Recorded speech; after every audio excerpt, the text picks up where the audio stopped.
top stories. St. Kitts Nevis confirms another positive COVID-19 case. Ross commends government on swift response to shark attack, and local fisherman catches shark near Deep Bay. The details on these stories and more after the break. Without limits, happy and free. The skin you're in with no apology. The one to seize the day. Grab an LLB. Live, love, be.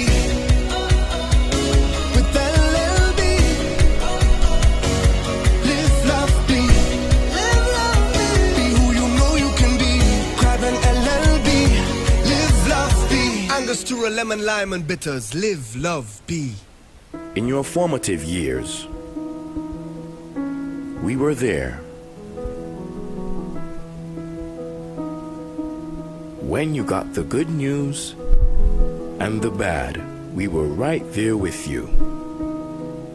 Through all your great adventures, we were always right by your side.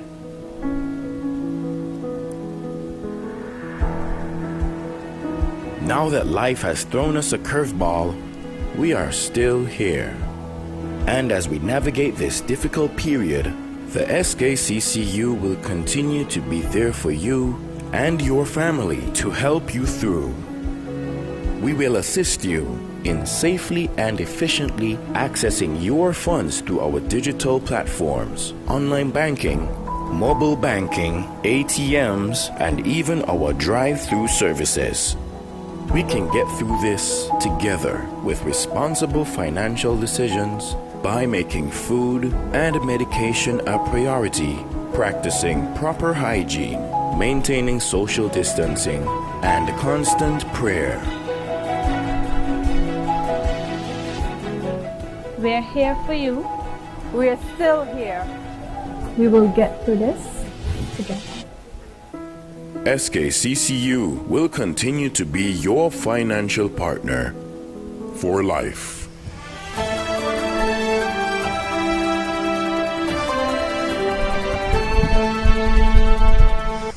Hello and welcome to the ZIZ Channel 5 newscast. I'm Carla Berridge. St. Kitts and Nevis has recorded another additional positive case of COVID-19. A release from the Office of the Chief Medical Officer states that as of Saturday, January 16, 2021, the Federation has confirmed one additional case of coronavirus disease. That case is a returning national. The individual landed in the Federation on January 2nd from the United States of America. The patient has been in quarantine at one of the COVID-19 certified hotels since arrival. The patient was duly notified and is now in isolation. This additional case brings the total number of COVID-19 confirmed cases to 35, with 23 cases for St. Kitts and 12 cases for Nevis. 33 cases have fully recovered with 0 deaths. There are now 2 active cases. These patients are stable and are being monitored. The risk of further cases occurring in the Federation remains very high. The Ministry of Health in particular and the federal government in general wish to assure all citizens and residents that every effort is being made to prevent the spread of this virus locally. On Friday, a 3-member team of senior officials from the Ross University School of Veterinary Medicine expressed gratitude and offered commendation to the Coast Guard, the Royal St. Christopher Nevis Police Force, and the surgical team at the Alexandra Hospital in Nevis for their quick response in assisting one of their students who suffered significant injury in a shark attack. The officials passed on compliments from the trauma team in the USA to the medical team on the island and said the surgery was comparable to anything that could have been performed anywhere in the U.S. It was also said that the quick response prevented the situation from being far worse. Commander of the St. Kitts and Nevis Defense Force, Lieutenant Colonel J. Anthony Comrie, thanked the team for its compliments and was happy that the training which his officers received was put into action, and was equally glad that they could have ably assisted the student. The virtual meeting was attended by Prime Minister Dr. the Honorable Timothy Harris, Cabinet Secretary Josephine Huggins, Chief Medical Officer Dr. Hazel Laws, Medical Chief of Staff at the JNF General Hospital Dr. Kamal Wilkinson, Commissioner of Police Hilroy Brandy, and Lieutenant Colonel J. Anthony Comrie.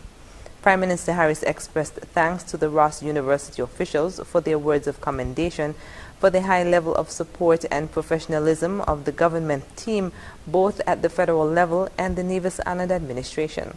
Prime Minister Harris indicated that the strong bonds between the government and the RUSVM will be further strengthened. The Diakbe community was buzzing on Monday morning when a local fisherman reeled in a shark. The shark, measuring about 7 feet, was caught by Wayne Williams, who said he was trying to help the other fishermen who have been losing their catches to the predator. Yesterday, my partner, the fishermen them around inside, the shark killing them, taking off all the fish off the line when they're fishing. So I decided I'm going to set some shark lines for them to try to help them get out some of the bad sharks them to the water. Williams said he plans to cut up the shark and sell the pieces, and what he doesn't sell will be had for dinner. In other national news, with a recent upsurge in shark sightings and interactions across the region, ZIZ News spoke with the Director of Marine Resources, Mark Williams, to find out the reason why. Mr. Williams said that sharks have always been in our waters, so they are bound to be spotted, and sometimes what a person sees may not be a shark at all. With respect to Port Zante, the sighting was actually a dolphin and not a shark. These sharks and dolphins have been in our waters since many generations, so it is nothing new. We just have to be cautious with our use of the marine environment when we get out there. The shark that was captured in Diakbe this morning, Diakbe passing ground area, was caught by fishermen from that area who actually went and targeted the shark. This is something that we encourage persons to do in order to limit the shark population that we have here in St. Kitts and Nevis. Mr. Williams also urged persons who are out on the water to be cautious and not provoke the sharks. We said that you can still use the marine environment, but be aware of your surroundings and do not bait the shark in terms of taking out items that may have blood or may look like seals or those type of objects that the shark would target. However, the sharks generally do not attack humans unless being provoked, or you have something on you at any given point, a shiny object that may attract them to you. So just be careful of your surroundings when you're out there. For more information, you can visit the department's Facebook page at DMR-SKN. After the break, Ministry of Agriculture conducts experiment on growing vegetables, and Ministry of Tourism pursuing Ritz-Carlton project. Stay with us. Dr. Blake's General Dentistry and Orthodontics, located on South Independence Square Street in Basseterre, is the place to discover that perfect smile you have always dreamt of. With convenient hours to serve you, Dr. Blake's Dental assures the best preventative and restorative care to guarantee the health and beauty of your smile. Call 466-7622 for your appointments.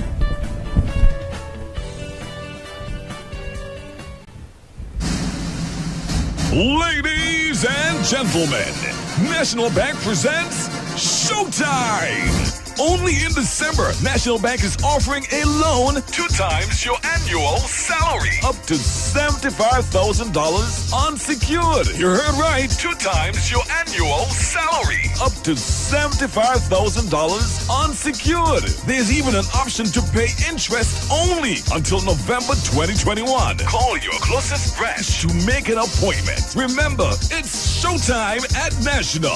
Terms and conditions apply. National Bank, always here.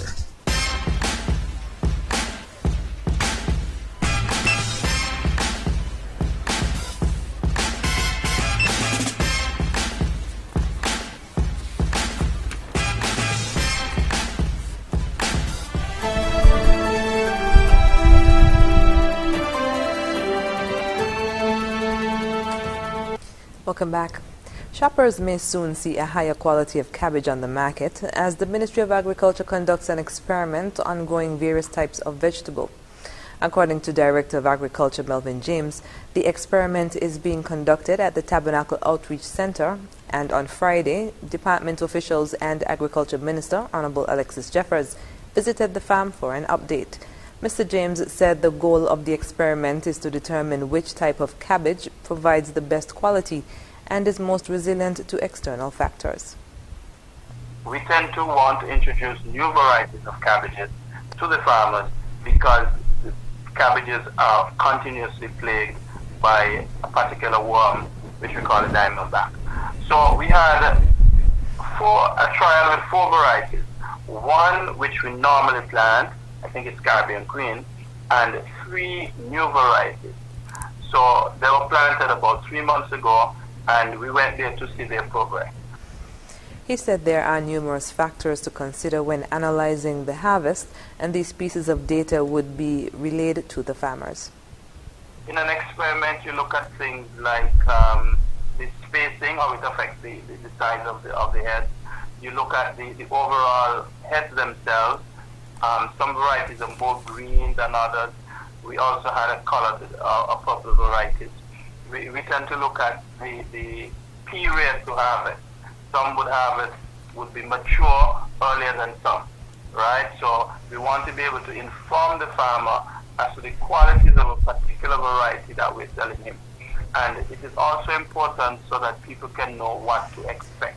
Mr. James said this was only the first of several experiments to be conducted, and after further analysis, a choice will be made on which type or types of cabbages will be produced in the future. Minister of Tourism Honorable Lindsey Grant said his ministry is still actively pursuing the Ritz-Carlton project. The Ritz-Carlton has been seeking to expand within the Caribbean region. He made the announcement during the Prime Minister's most recent monthly press conference. What I can say with respect to the Ritz-Carlton is that we have been engaged with them for a very long time. In fact, I engage with them every week. In fact, I updated the cabinet this week on the matter with respect to the Ritz, and that those negotiations and discussions are ongoing. You will appreciate that the Ritz-Carlton is a huge project. It's a project that is destined to be over some $200 million US. And so it's taking time. Bearing in mind also that because of the pandemic, things have slowed. But I am advised that very shortly we will be able to be in a position to come to the country and give some further details on that. The Ritz-Carlton announced in 2018 that it will develop 10 villas and 15 condominiums that are sustainable and have responsible comfort within the Federation of St. Kitts and Nevis. The Ritz-Carlton Hotel Company, LLC, is an American multinational company that operates the luxury hotel chain known as the Ritz-Carlton. The Federal Cabinet is establishing a committee to provide advice on the implementation of universal health insurance. According to Minister responsible for National Health Insurance, Honorable Eugene Hamilton, the move is the latest step by the government to introduce an insurance program that would provide quality health insurance to the population. The initiative is a costly venture, as estimates place the price tag between $143 million and $181 million. Consideration may have to be given to salary deductions from individuals. In other words, how it's going to be funded, what benefits we are going to provide, when will it start, the legislative framework upon which this should stand. Those are the things which will come from a new committee put in place this year to ensure that universal health insurance becomes a reality. The minister said that the expectation is for UHI to be implemented shortly after the committee completes its work. The minister reminded citizens that the country and other nations around the world continue to grapple with the economic fallout of the COVID-19 pandemic. This has influenced the measured approach being taken by the government. But we have to be cognizant also that we are coming out of a period where we have had COVID, which has stripped away significant revenues from our state. And so we are very cautious, we are very careful, we are very deliberative in what we do in implementing universal health insurance. The enormity of introducing such a comprehensive and transformative program was compared to other landmark decisions such as purchasing plantation lands, introducing a citizenship by investment program, constructing the then Southeast Peninsula Road, which is now known as the Kennedy A. Simmons Highway, and establishing a social security fund. Minister Hamilton said that these decisions were ahead of their time and have positively impacted the development of the country. And finally, on the local scene, Commissioner of Police Hilroy Brandy has received congratulations following the announcement of the award of the Queen's Police Medal for his law enforcement service of almost 40 years. During his opening statement at his first press conference for 2021, Prime Minister Dr. the Honorable Timothy Harris announced that Her Majesty the Queen has graciously considered a recommendation from his cabinet through His Excellency the Governor General to award the Commissioner with the Queen's Police Medal in law enforcement has finally received the recognition and acclaim of Her Majesty. I'm not sure whether he will be meeting her in person or virtually, but I want to commend him on this significant conferment at this time in his career. And of course, on behalf of all of us at Cabinet, I extend to you again, Commissioner Brandy, our most sincere congratulations and best wishes. In response, Commissioner Brandy expressed his appreciation to the government and people of St. Kitts and Nevis for the support offered to him and the police force over the years. I would also like to take the opportunity to thank the Minister of National Security and the Federal Cabinet as a whole for bestowing, to making the request that award for my long years of service and my hard work in the Royal St. Kitts and Nevis Police Force. During the press conference, the Prime Minister disclosed some of the successes of 2020, mentioning that overall crime was down and that the homicide rate specifically had fallen by some 20%, while the detection rate was up about 40%. Coming up in regional news, people fear for their survival as COVID-19 rips through Brazil. The details when we come back. From the beginning.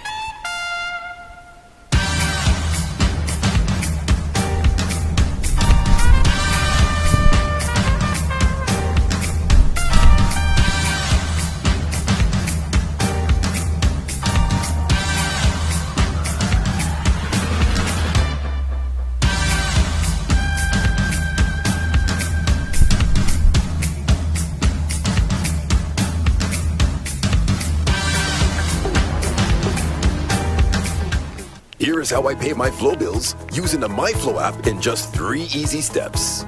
First, I downloaded the free app from the App Store. Then, I opened the app and logged in with my Flow ID. I activated my Flow ID earlier for free at flowid.co. I clicked on the account number and watched the magic begin. All my bills and the info right there at my fingertips. Just confirm the payment amount, then card details, and that's it. No trips to town, no long lines, and no hassle. Flow is keeping me connected.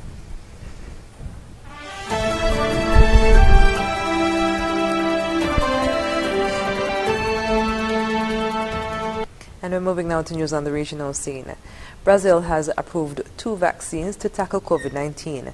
Mass distribution of the Chinese-made Sinovac and the British Oxford AstraZeneca jabs will begin soon. But in the COVID-19 hit Amazonas state of Manaus, people are worried about surviving until the doses reach the remote areas of Latin America's largest country. Al Jazeera's Monica Yanikev reports from Manaus, the gateway to the Amazon rainforest. After months of political infighting, the first Brazilian was vaccinated today in São Paulo.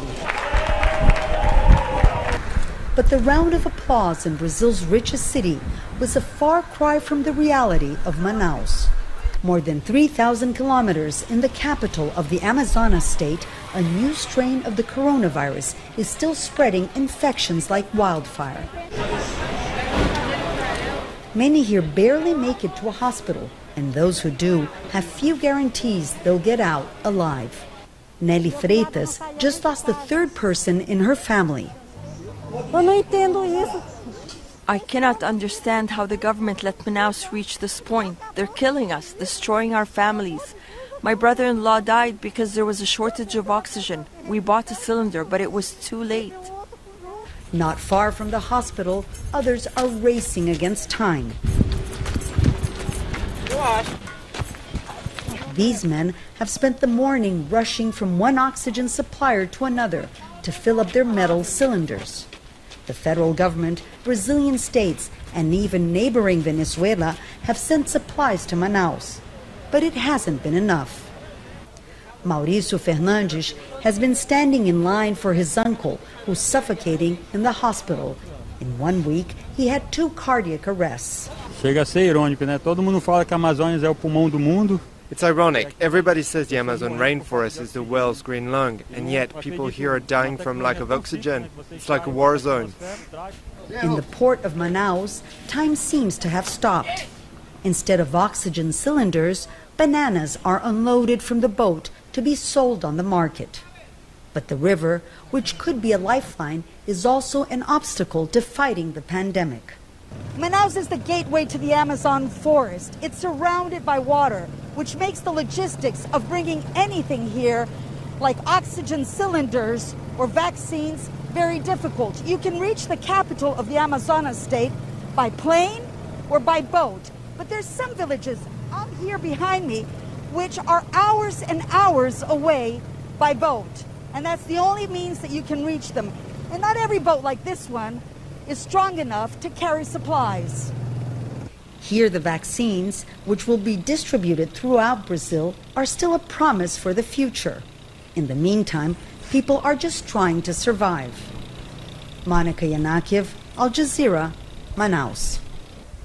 In Guyana, the emergence of a new COVID-19 strain in neighboring Brazil has prompted health officials locally to intensify measures to prevent the virus from reaching Guyana's shores. More from Tamika Rodney.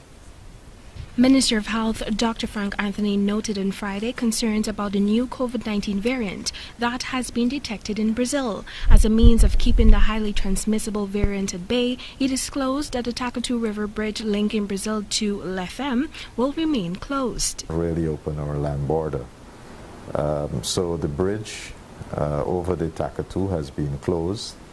We do allow on Thursdays very limited amount of interaction where goods come over from Brazil and goods from Guyana go across to Brazil. So there's a very limited interaction, and that is properly supervised by the health authority of both. Noting that Guyana has in the past had challenges with persons entering Guyana by way of the Takatu Bridge illegally because of how porous the borders are, he is adamant that to alleviate the problem, there are increased patrols being carried out by the joint services. He highlighted that Guyana's land border has also been closed for several months, and there will be heightened enforcement to curtail illegal crossings. We don't want cases to spike, and then if it's a variant that is very transmissible, then we can easily see an increase in cases. Meanwhile, officials in the United Kingdom have imposed a ban on travel from a number of South American countries, including Guyana, due to the strain in Brazil. The ban is effective from Friday. Director General of the Guyana Civil Aviation Authority, Egbert Field, has indicated that the latest travel ban from the United Kingdom will have a minor impact on Guyana's passenger inflow. Not that significant. Bearing in mind that most of our traffic is towards North American region. That's New York, Miami, Toronto. So the amount of passengers coming out of the UK. Residents of Maracaibo, Region 5, the newest COVID-19 hotspot, will now have to observe a 6 p.m. to 6 a.m. curfew as a way of mitigating the spread of the virus. The community currently has a total of 33 confirmed active COVID-19 cases. Tamika Rodney reporting for the HGP Nightly News. Coming up, Samsung head jailed for bribery and corruption. We'll tell you more when we come back. Imagine having the luxury of putting all your trust in one insurance company and being able to enjoy a life to the fullest without having to worry. Well, don't imagine. National Caribbean Insurance is here to take care of all your insurance needs. Insure your life, vehicle, boat, home, belongings, and your future. At NCI, we make it our business to ensure that you enjoy every stage in life. We serve, we protect, we satisfy. That's NCI.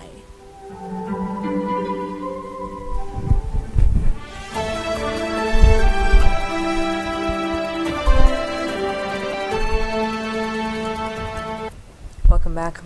The head of South Korean technology giant Samsung has been jailed for 2.5 years.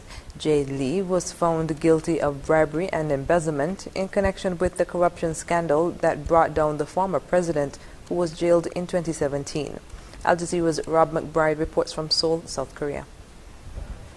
J.Y. Lee arrived at court not knowing if he would be able to walk free again. As head of South Korea's biggest conglomerate, business groups had appealed for leniency. And Samsung itself has argued that Lee is essential to its day-to-day running, a claim disputed by critics of the so-called chaebol system of family-run businesses that still dominates the economy here. Everyday operation is done by the professional managers. So even in the jail, usually, the controller of Korean jaebol has full information provided by his staff, and even in the jail, and he or she can make proper decision making. In 2017, Lee was found guilty of bribing disgraced former President Park Geun-hye and her longtime associate Choi Sun-sil to allow the smooth transition of power at Samsung from his father. He was released after 1 year of a 5-year prison sentence. The prosecution appealed, and last year Lee promised changes in his company's business practices in a bid to stay out of prison. 국민의 기대에 부응하지 못했습니다. We failed to live up to public expectations. We caused disappointment because we did not strictly uphold the law and ethical standards. With the power of South Korea's chaebol system under scrutiny, Samsung agreed to set up a compliance committee last year at the request of the court to look into its business practices to ensure a case like this wouldn't happen again. It was widely seen as a bid to please the court ahead of this ruling. But it wasn't enough, and the court ordered Lee back into custody, ruling he'd concealed his multi-million-dollar bribe and also committed perjury in his explanation about it to the National Assembly. Rob McBride, Al Jazeera, Seoul. Tents sheltering displaced Syrians have filled with water during days of heavy rain in the northwest region. About 100 camps have been drenched in Idlib, adding to the misery of those who have nowhere else to go after more than 9 years of war. Al Jazeera's Andrew Chappell reports. In camps for displaced people, this is what happens when it rains. More than 100 camps in northwestern Syria have been affected over 48 hours. Mud is everywhere. Hundreds of tents have been damaged or made unusable. We set up a tent on the agricultural land. When it rained, everywhere became muddy. Roads are blocked. We cannot meet our water needs. Already overcrowded and with many homes ruined, people here keep closer together to stay dry, often overnight. Roads are blocked when the rain comes. The tents cannot protect us from rain, cold and wind. Children and women are badly affected by tent life. Made worse by sewage and a lack of water supplies, COVID-19 is spreading rapidly, with more than 2,000 cases recorded in the camps, according to Syria's Response Coordination Group. Around half of those in camps are children, and many lack adequate clothing for winter, let alone flooding. Volunteers here are trying to make the best of the situation for them, with soccer tournaments, relay races, and competitions to see who can clear water from tents the fastest. We came here today to the Kafir-Daryan camps to be with those who are facing critical situations and to share some time with them in the cold weather and dirty mud. A few minutes are tough for us. Can you imagine the feelings of those who live here in tents that don't protect from the heat in summer and the cold in winter? 12 million Syrians have been displaced by nearly a decade of civil war. 1 million children have been born as refugees. Last year, a Russian-backed offensive pushed about 1 million people from their homes in Aleppo and Idlib, the last rebel-held area in Syria. 4 million are living under Turkish protection on Syria's side of the border, many living in the muddied camps alongside it. A ceasefire by Turkey and Russia is largely holding, And amid the rain, there's a tense calm in the camps. Aid agencies are helping thousands of families move to brick homes. One Turkish agency has handed over 14,000 so far, providing a degree of respite to some from the challenges outside. Andrew Chappelle, Al Jazeera. Up next in sports, 2021 Under-20 Junior Basketball League got underway on Saturday, and Japan continues to prepare for the Olympics amid the pandemic. Stay tuned. Imagine having the luxury of putting all your trust in one insurance company and being able to enjoy life to the fullest without having to worry. Well, don't imagine. National Caribbean Insurance is here to take care of all your insurance needs. Insure your life, vehicle, boat, home, belongings, and your future. At NCI, we make it our business to ensure that you enjoy every stage in life. We serve, we protect, we satisfy. That's NCI.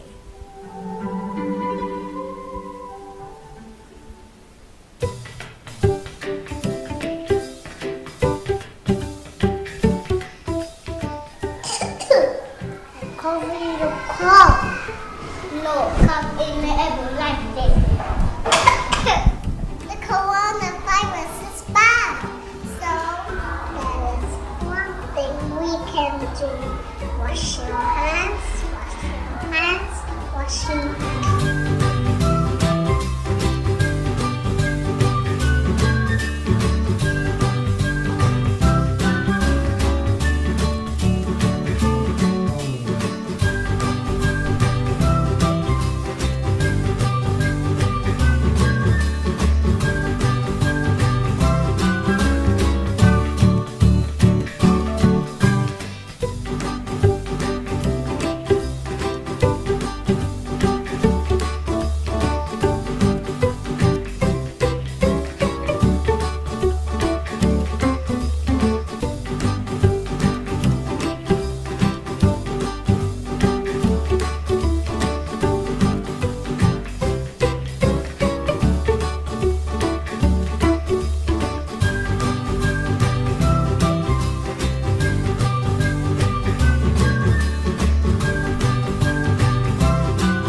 your hands, wash your hands.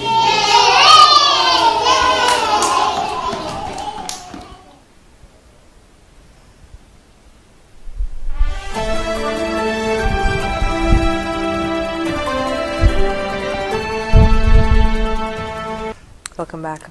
The 2021 Under-20 Junior Basketball League got underway on Saturday at Basketball City with 2 games. In the first game, ASC Jayhawks defeated Dynamic Ballers 72-67. Jayhawks was led by Makimba Fai, 14 points and 10 rebounds. Zendai Richards, 13 points, 5 rebounds and 5 steals. Aaron Wilkinson, 12 points, 7 assists and 3 steals. Trent Keynes, 11 points, 7 rebounds and 2 blocks.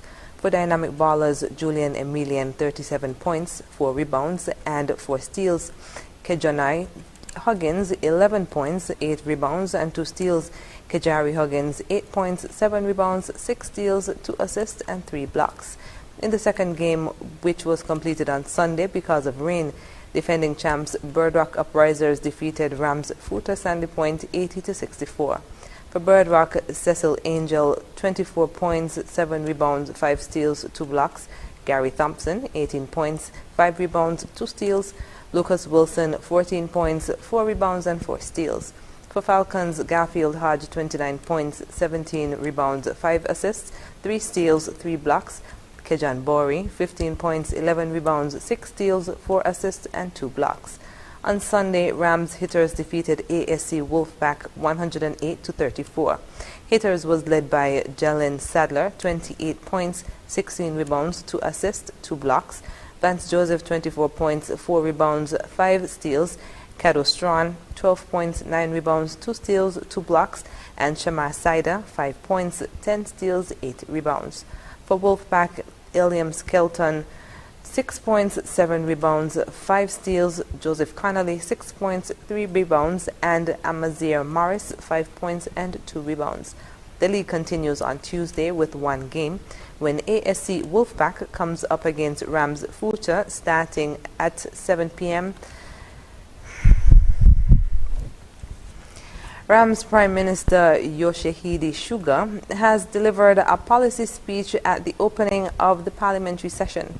Suga said preparations to host the Tokyo 2020 Olympics will go on despite growing public opposition. Here's more. Suga said his government will take all possible measures to protect the country's medical system as hospitals creak under the strain of the COVID-19 pandemic. But Suga said preparations to host the Tokyo Olympics will go on despite a growing public opposition. And that's it for sports. When we come back, we'll have another look at the stories that made the headlines. To avoid getting the coronavirus, remember to wash your hands thoroughly and frequently before and after preparing food, after using the toilet or changing a diaper for a baby, sick person, or the elderly, after blowing your nose, and after leaving large gatherings or moving away from persons who appear ill. Encourage others to wash their hands and also use an alcohol-based hand sanitizer of 60 to 70% solution. Stay away from events having large gatherings of people. You can expose yourself to more possible infections in large groups. Also, avoid sharing cutlery, cups, glassware, etc. with others. Viruses can linger on these items and may be transferred this way. Avoid shaking and holding hands, and hugging or keeping an infected person in close proximity. This is a message from the Ministry of Health and the National Emergency Management Agency, NEMA. And wrapping up with a recap of the top stories. St. Kitts Nevis confirms another positive COVID case. Ras commends government on swift response to shark attack. And local fisherman catches shark near Deer Bay. And that's the end of the ZIZ Channel 5 newscast. Thank you for joining us. I'm Caleb Berridge.